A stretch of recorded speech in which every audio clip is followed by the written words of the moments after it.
Hi hello ಎಲ್ಲರಿಗೂ ನಮಸ್ಕಾರ. Welcome to Poorvi trends and talks. ಇವತ್ತಿನ ವಿಡಿಯೋದಲ್ಲಿ ನಾವು ಸಿಂಪಲ್ ಆಗಿ ಹಾಗಲಕಾಯಿ ಗೊಜ್ಜನ್ನು ಯಾವ ಥರ ಮಾಡ್ಕೊಳ್ಳೋದು ಅಂತ ತೋರಿಸ್ಕೊಡ್ತಾ ಇದ್ದೀನಿ.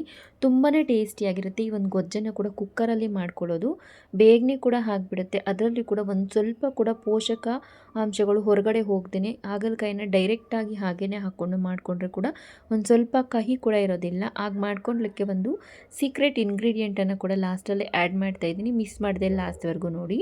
ಈಗ ಕುಕ್ಕರ್ಗೆ ಒಂದು 3-4 ಟೇಬಲ್ ಸ್ಪೂನ್ ಆಗಷ್ಟು ಎಣ್ಣೆಯನ್ನು ಸೇರಿಸ್ಕೊಂಡಿದ್ದೀನಿ. ಈಗ ಅದಕ್ಕೆ ಒಂದು ಅರ್ಧ ಟೇಬಲ್ ಸ್ಪೂನ್ ಆಗಷ್ಟು ಸಾಸಿವೆಯನ್ನು ಕೂಡ ಸೇರಿಸ್ಕೊಂಡು ಸಾಸಿವೆ ಚೆನ್ನಾಗಿ ಸಿಡಿದ ಮೇಲೆ ಒಂದು ಸ್ವಲ್ಪ ಕರಿಬೇವಿನ ಸೊಪ್ಪನ್ನು ಸೇರಿಸ್ಕೊಳ್ತಾ ಇದ್ದೀನಿ. ಈಗ ಮೀಡಿಯಮ್ ಗಾತ್ರದಲ್ಲಿರುವಂತಹ ಒಂದು ಈರುಳ್ಳಿಯನ್ನು ಸ್ವಲ್ಪ ಸಣ್ಣದಾಗಿ ಕಟ್ ಮಾಡಿಕೊಂಡು ಸೇರಿಸ್ಕೊಳ್ತಾ ಇದ್ದೀನಿ. ಈರುಳ್ಳಿಯನ್ನು ಒಂದು 25% ಆಗೋ ತನಕ ಇದನ್ನು ಚೆನ್ನಾಗಿ ಫ್ರೈ ಮಾಡ್ಕೊಳ್ಳೋಣ.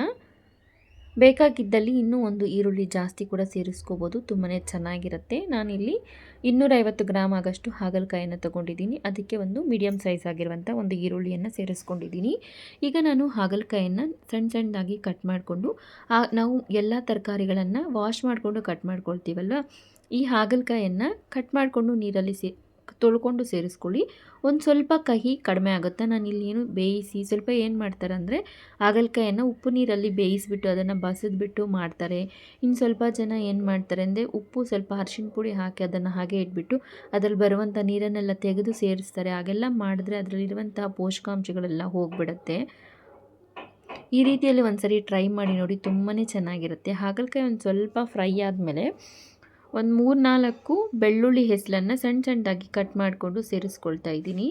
ಈಗ ಹಾಗಲಕಾಯಿಯನ್ನು ಕೂಡ ಒಂದು 5-6 ನಿಮಿಷ ಚೆನ್ನಾಗಿ ಎಣ್ಣೆಯಲ್ಲಿ ಫ್ರೈ ಮಾಡ್ಕೊಳ್ಳೋದ್ರಿಂದ ಕಹಿ ಅಂಶ ಸ್ವಲ್ಪ ಕಡಿಮೆ ಆಗುತ್ತೆ.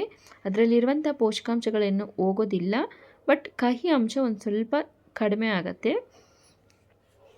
ಈಗ ಇದಕ್ಕೆ ನಾವು ನೋಡಿ, ಈರುಳ್ಳಿ ಎಲ್ಲ ಸ್ವಲ್ಪ ಚೆನ್ನಾಗಿ ಫ್ರೈ ಆಗಿದೆ ಅಲ್ವಾ.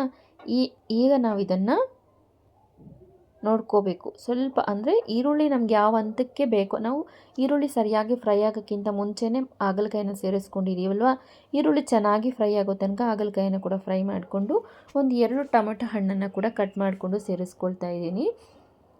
ಈಗ ಟೊಮೆಟೊ ಹಣ್ಣು ಸ್ವಲ್ಪ ಸಾಫ್ಟ್ ಆಗೋ ತನಕ ಒಂದು 2-3 ನಿಮಿಷ ಕುದಿಸ್ಕೊಳ್ಳೋಣ. 2-3 ನಿಮಿಷ ಕುದಿಸ್ಕೊಂಡ ನಂತರ ನಾವು ಇದಕ್ಕೆ ಮಸಾಲೆಯನ್ನು ಸೇರಿಸ್ಕೊಳ್ಳೋಣ. ತುಂಬ ಸಿಂಪಲ್ ಆದಂತಹ ಮಸಾಲೆ, ವಿತಿನ್ ಒಂದು 10 ನಿಮಿಷ ಟೈಮ್ ಇದ್ದರೆ ಸಾಕು, ಆರಾಮಾಗಿ ಈ ಒಂದು ಹಾಗಲಕಾಯಿ ಸಾಂಬಾರನ್ನು ತುಂಬಾ ಟೇಸ್ಟಿಯಾಗಿ ಮಾಡ್ಕೊಂಬಿಡ್ಬೋದು. ಅನ್ನದ ಜೊತೆ, ರೊಟ್ಟಿ ಜೊತೆ, ಮುದ್ದೆಗೆ, ಏನಕ್ಕೆ ದೋಸೆ ಕೂಡ ತಿನ್ಬೋದು, ಅಷ್ಟು ಚೆನ್ನಾಗಿರುತ್ತೆ. ಮಿಸ್ ಮಾಡದೆ ಟ್ರೈ ಮಾಡಿ ನೋಡಿ. ಈಗ ಮಸಾಲೆಗೆ ಅಂತ ಒಂದು ಅರ್ಧ ಟೇಬಲ್ ಚಮಚದಷ್ಟು ಅರಿಶಿಣ ಪುಡಿ, 1.5 ಟೇಬಲ್ ಚಮಚದಷ್ಟು ಖಾರದ ಪುಡಿಯನ್ನು ಸೇರಿಸ್ಕೊಳ್ತಾ ಇದ್ದೀನಿ. ನೀವು ಖಾರ ಕಡಿಮೆ ತಿನ್ನೋರಾಗಿದೆ 1 ಟೇಬಲ್ ಚಮಚ ಸೇರಿಸ್ಕೊಂಡ್ರೆ ಸಾಕಾಗತ್ತೆ. ಈಗ 1 ಟೇಬಲ್ ಸ್ಪೂನ್ ಆಗಷ್ಟು ಧನಿಯಾ ಪೌಡರನ್ನು ಸೇರಿಸ್ಕೊಳ್ತಾ ಇದ್ದೀನಿ. ಈಗ ರುಚಿಗೆ ಬೇಕಾದಷ್ಟು ಉಪ್ಪನ್ನು ಕೂಡ ಸೇರಿಸ್ಕೊಂಡು ಇದನ್ನೆಲ್ಲವನ್ನು ಕೂಡ ಒಂದು 2 ನಿಮಿಷ ಚೆನ್ನಾಗಿ ಮಿಕ್ಸ್ ಮಾಡ್ಕೊಳ್ಳೋಣ. ಸ್ಟವನ್ನು ಕಂಪಲ್ಸರಿಯಾಗಿ ಲೋ ಫ್ಲೇಮಲ್ಲೇ ಇಟ್ಕೋಬೇಕು. ನಾವು ಮಸಾಲೆಯನ್ನು ಸೇರಿಸ್ಕೊಳ್ಳುವಾಗ ಸ್ಟವನ್ನು ಐ ಫ್ಲೇಮಲ್ಲಿ ಇಟ್ಕೊಳ್ಳೋದ್ರಿಂದ ಮಸಾಲೆ ಸೀದೋಗ್ಬಿಟ್ಟು ಟೇಸ್ಟ್ ಅನ್ನೋದು ಅಷ್ಟು ಚೆನ್ನಾಗಿರೋದಿಲ್ಲ. ಯಾವುದೇ ಸಾಂಬಾರನ್ನ ಮಸಾಲೆ ಹಾಕುವಾಗ ಕೂಡ ಲೋ ಫ್ಲೇಮಲ್ಲಿ ಇಟ್ಕೊಂಡು ಮಸಾಲೆಯನ್ನು ಸೇರಿಸ್ಕೋಬೇಕು. ಈಗ 1 ಟೀ ಗ್ಲಾಸ್ ಆಗಷ್ಟು ನೀರನ್ನು ಸೇರಿಸ್ಕೊಂಡು ಮತ್ತೊಂದು ಸರಿ ಇದನ್ನು ಚೆನ್ನಾಗಿ ಮಿಕ್ಸ್ ಮಾಡ್ಕೊಳ್ತಾ ಇದ್ದೀನಿ. ಅದಕ್ಕೇ ಒಂದು ಸ್ವಲ್ಪ ಕೊತ್ತಂಬರಿ ಸೊಪ್ಪನ್ನು ಇದ್ದಲ್ಲಿ ಸೇರಿಸ್ಕೋಬೋದು. ಈಗ ಎಲ್ಲವನ್ನು ಕೂಡ ಒಂದು ಸರಿ ಚೆನ್ನಾಗಿ ಮಿಕ್ಸ್ ಮಾಡಿಕೊಂಡು ಕುಕ್ಕರ್ನ ಮುಚ್ಚಳವನ್ನು ಮುಚ್ಕೊಂಡು ಒಂದು 3 ವಿಸಿಲ್ಸನ್ನು ಕೂಗಿಸ್ಕೊಳ್ಳೋಣ.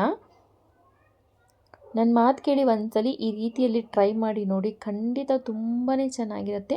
ಇದು ಹೆಲ್ದಿ ವೇ ಆಫ್ ಕುಕ್ಕಿಂಗ್ ಅಂತ ಕೂಡ ಹೇಳ್ಬೋದು. ಇನ್ ಕೇಸ್ ನಿಮಗೆ ಟೈಮ್ ಇದ್ದಲ್ಲಿ ಪಾತ್ರೆಯಲ್ಲಿ ಕೂಡ ಇದೇ ವಿಧಾನದಲ್ಲಿ ಮಾಡ್ಕೊಳ್ಳಿ. ಹಾಗಲಕಾಯಿನ ಯಾವುದೇ ಕಾರಣಕ್ಕೂ ಬೇಯಿಸಿಬಿಟ್ಟು ಬಸಿಯೋದು, ನಂತರ ಎಣ್ಣೆಯಲ್ಲಿ ಹಾಕಿ ಚೆನ್ನಾಗಿ ಫ್ರೈ ಮಾಡೋದು, ಅದೆಲ್ಲ ಅಷ್ಟು ಹೆಲ್ದಿ ವೇ ಅಲ್ಲ. ಇದಂತೂ ಸಖತ್ತಾಗಿರುವಂಥ ಹೆಲ್ದಿ ವೇ. ಒಂದ್ಸರಿ ಮಿಸ್ ಮಾಡಿದೆ ಟ್ರೈ ಮಾಡಿ. 3 ವಿಜಿಲಾಗಿ ಕುಕ್ಕರ್ ಕೂಡ ತಣ್ಣಗಾಗಿದೆ. ಈಗ ನಂತರ ಸ್ಟವನ್ನು ಹಚ್ಕೊಳ್ತಾ ಇದ್ದೀನಿ. ನನಗೆ ಸೀಕ್ರೆಟ್ ಇಂಗ್ರೀಡಿಯೆಂಟ್ ಅಂತ ಹೇಳಿದೆ ಅಲ್ವಾ, ಕಾಮನ್ನಾಗಿ ಎಲ್ಲರಿಗೂ ಗೊತ್ತು, ಬೆಲ್ಲ ಹಾಕ್ಕೊಳ್ಳೋದು ಹಾಗಲಕಾಯಿ ಸಾಂಬಾರಿಗೆ. ಒಂದು ಸ್ಮಾಲ್ ಟೇಬಲ್ ಸ್ಪೂನಲ್ಲಿ 1.5 ಟೇಬಲ್ ಸ್ಪೂನ್ ಆಗಷ್ಟು ಬೆಲ್ಲನ ಸೇರಿಸ್ಕೊಂಡಿದ್ದೀನಿ. ಈಗ ನಾನಿಲ್ಲಿ ನಿಂಬೆಹಣ್ಣನ್ನು ಒಂದು ಅರ್ಧ ಹೋಳಷ್ಟು ಸೇರಿಸ್ಕೊಳ್ತಾ ಇದ್ದೀನಿ.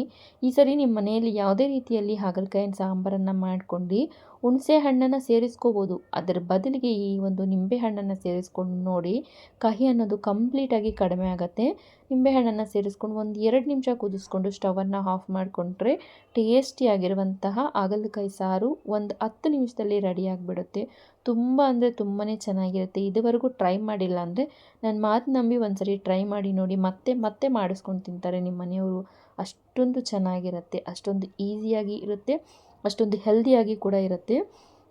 ನಾನಿವತ್ತು ಈ ಒಂದು ಹಾಗಲಕಾಯಿ ಗೊಜ್ಜನ್ನು ಅನ್ನದ ಜೊತೆ ತಿಂತಾ ಇದ್ದೀವಿ. ತುಂಬಾ ಚೆನ್ನಾಗಿ ಬಂದಿದೆ. ವಿಡಿಯೋ ಇಷ್ಟ ಆಗಿದ್ದಲ್ಲಿ ಲೈಕ್ ಮಾಡಿ, ಶೇರ್ ಮಾಡಿ, ಚಾನಲ್ನ ಸಬ್ಸ್ಕ್ರೈಬ್ ಮಾಡ್ಕೊಳ್ಳಿ. ಖಂಡಿತ ನೀವು ಟ್ರೈ ಮಾಡಿ.